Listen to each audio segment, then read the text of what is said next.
탐진치의 삼독이라고 하는데 그 탐욕, 내가 이걸 가지지 못했어. 비교를 통해서 이제 탐욕이 극대화가 되고 그랬을 때 이 화가 나는 거예요. 괜히 부모 탓을 하는 거예요.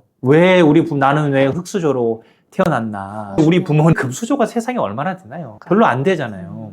그렇게 될 수밖에 없는데 이 세상은 너무 비교가 되고 남들은 어떻다 저떻다라고 하다 보니까 탐욕이 막 폭발하고 화가 막 나는 거예요. 화가 나고 원망하게 되고 내가 나에게 화가 나죠, 결국은. 나 왜 인생을 이렇게 살아왔나.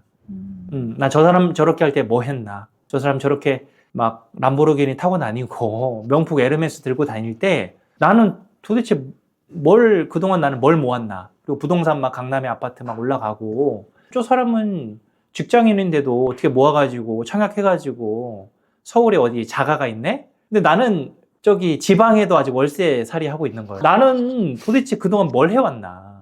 이렇게 자기를 탓하게 되는 거예요. 화가 나는 거예요. 그럴 필요가 없죠. 그래서 그럴 필요가 없는 걸 깨달으면은 지혜로운 사람인데 그걸 대부분 중생들은 깨닫지 못한다. 그래서 어리석은 중생이라고 그러잖아요. 이 어리석음에 빠지게 되는 겁니다. 이게 바로 탐진치 3종 세트에 우리는 늘 이 굴레에 자꾸 라는 우리 주소인 것이죠. 중생과 보살은 손바닥 뒤집기처럼 쉽거든요. 머무는 시간이 아주 잠깐의 찰나여서 그런 거고요. 그러니까 보살과 부처는 비슷한 개념인데 뭐가 다르냐면 깨달은 중생을 보살이라 그래요.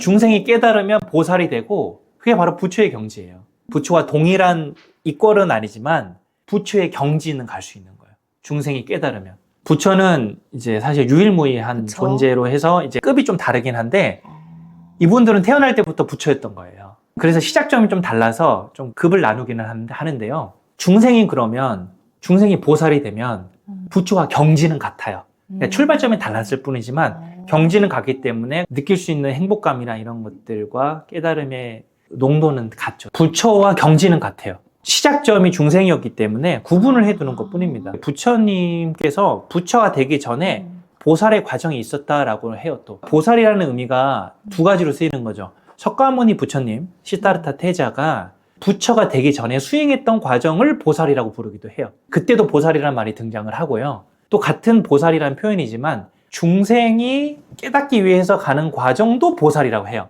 그러니까 같은 보살이지만 어떤 맥락에서 쓰이느냐에 따라서 조금 다르긴. 근데 이제 부처님은 왜 다르냐면은 부처님은 500번 윤회했다 그래요. 부처님도 마지막 태어나기 전까지는 전생의 삶은 중생과 같았어요. 근데 마지막 500번째의 삶은 태어나기를 보살로 태어난 거예요. 그러다 보니까 시작점이 좀 달랐던 거죠.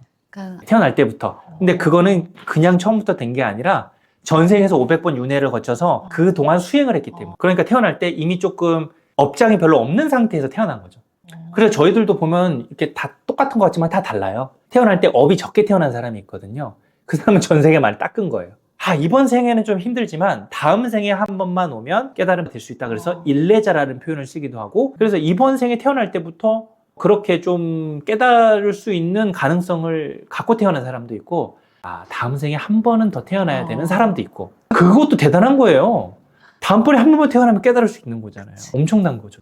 이번 생은 어렵다. 내 마음이 고요하길 바랍니다. 부처는 이미 내 안에 있습니다. 초기 경전, 법구경이라든지 수타니파타, 자바함경 이런 초기 경전을 소개한 책이고, 기본적으로 고요함이라고 하는 우리가 마음을 어떻게 고요하고 평안하게 할 수 있느냐라는, 부처는 이미 내 안에 있습니다. 이제 대승경전, 천수경, 반야심경, 금강경, 대승불교에서는 이미 내 안에 불성, 부처가 있다라고 하는 그런 거를 좀 중요하게 생각을 해요. 이 책 자체가 되게 필사를 하게 돼 있습니다. 이렇게 필사를 하게 돼 있어서 하루에 한 장씩 가르침을 필사를 하면서 뭔가 마음이 차분해지고 삶에 좀 좋은 의미와 가르침을 배워간다. 선정이라는 표현을 써요. 고요한 선정, 참선을 통해서 선정에 드는 게 불교 어떤 수행의 좀 핵심이라고 할 수가 있는데, 마음에 고요해지는 게 일단은 기본 1단계고, 고요한 제 마음이 어떤 호수처럼 고요해지면 어느 순간 거기에서 지혜가 떠오르는 거죠. 근데 마음이 고요하지 않은데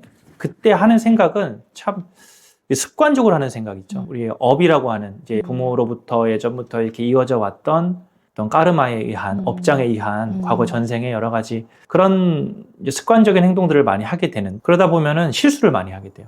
말을 하더라도 그냥 내가 습관적으로 그냥 이 사람이 나한테 이렇게 뭔가 말을 하는데 기분이 나빠. 그냥 기분 나쁜 채로 얘기를 하는 거죠. 그게 아니라 사람이 기분 나쁜 얘기를 하건 기분 좋은 얘기를 하건 그냥 그거를 있는 그대로 가만히 이렇게 내 안에 잔잔한 호수에 이렇게 그걸 쫙 이렇게 머금고 있으면 그 안에서는 뭔가 지금 이 순간에 새롭게 창조된 그 무엇이 딱 드러나는 거예요. 근데 이걸 가지고 얘기를 했을 때 더 좋은 얘기를 할 수가 있게 되는 것이죠. 그걸 지혜라고 합니다. 고요함이라고 하는 것 다음에 지혜라고 하는 단계로 넘어가면 지혜로운, 나도 좋고 남도 좋은 그런 이제 생각들, 그런 말과 행동을 할 수 있게 되는 것이죠. 그래서 스치는 인연도 이어지는 인연이 있어요. 이번 생에 풀어야 될 업이 있는 거거든요. 시절 인연이라고 하지 않습니까? 이 시절에 만나서 안 일어나는 거죠. 나와 너가 만났기 때문에 뭔가가 일어나는 게, 이게 불교에서 연기법, 인연법이라고 하는 건데 그냥은 안 일어나는 거예요. 박수도 이렇게 오른손만 있으면 안 일어나죠.